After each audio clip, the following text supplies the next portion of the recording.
ఒక కోటీశ్వరుడు తన యాతలు పడి కోట్లు సంపాదించాడు. ఒకరోజు రాత్రి పడుకునేటప్పుడు కన్న బాధలు పడి కోట్లు సంపాదించాను, ఈ విలాసాలు, ఈ యొక్క డబ్బు, నగలు, బంగారు అంతా కూడా నేను చనిపోయిన తర్వాత కూడా నాతో పాటు తీసుకెళ్ళాలి అనే ఆలోచన వచ్చి నెక్స్ట్ డే ఒక పేపర్ ప్రకటన ఇచ్చాడు. ఎవరైతే నేను చనిపోయిన తర్వాత నా డబ్బు, నా ఆస్తి నాతో పాటు తీసుకెళ్ళడానికి ఐడియా ఇస్తారో వారికి ₹1,00,00,000 ఇస్తానని చెప్పి పేపర్ ప్రకటన ఇస్తాడు. ఎవ్వరూ రారు. కొంతమంది వచ్చినా కానీ వాడికి నమ్మదగ్గ సలహాలు ఇవ్వలేదు. ఇలా కొన్ని రోజులు జరిగిన తర్వాత ఒకరోజు ఒక అబ్బాయి వచ్చాడు. వచ్చి నేను మీకు చనిపోయిన తర్వాత కూడా స్వర్గానికి మీతో పాటు డబ్బు తీసుకెళ్ళడానికి నేను సలహా ఇస్తాను అని చెప్పి చెప్తాడు.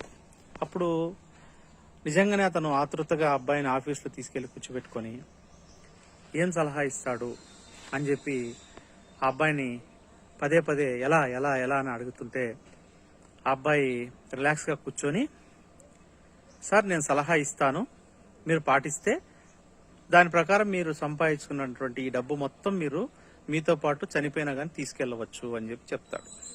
ఏంటో చెప్పు అంటాడు. మీరు అమెరికాకి వెళ్ళారనుకోండి, ఈ ఇండియన్ రూపీ అక్కడ చెల్లుతుందా అని అడుగుతాడు. లేదు. మరి అక్కడ చెల్లాలంటే ఏం చేస్తారు? మనం ఈ డబ్బు మొత్తం బ్యాంకులో ఎక్స్చేంజ్ చేసుకొని డాలర్ల కింద మార్చుకొని ఆ డాలర్లతో అక్కడ ఏదైనా కొనుక్కోవచ్చు అని చెప్తాడు.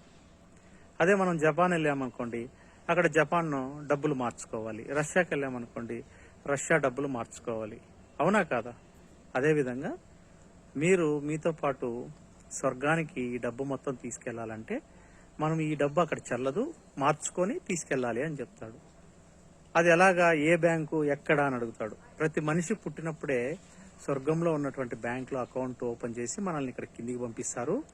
సో ఆ బ్యాంకులో మనం ఎవరైతే జమ చేసుకుంటామో అక్కడికి వెళ్ళిన తర్వాత ఆ డబ్బును డ్రా చేసుకొని మనం అక్కడ జల్సాగా వాడుకోవచ్చు అని చెప్తారు.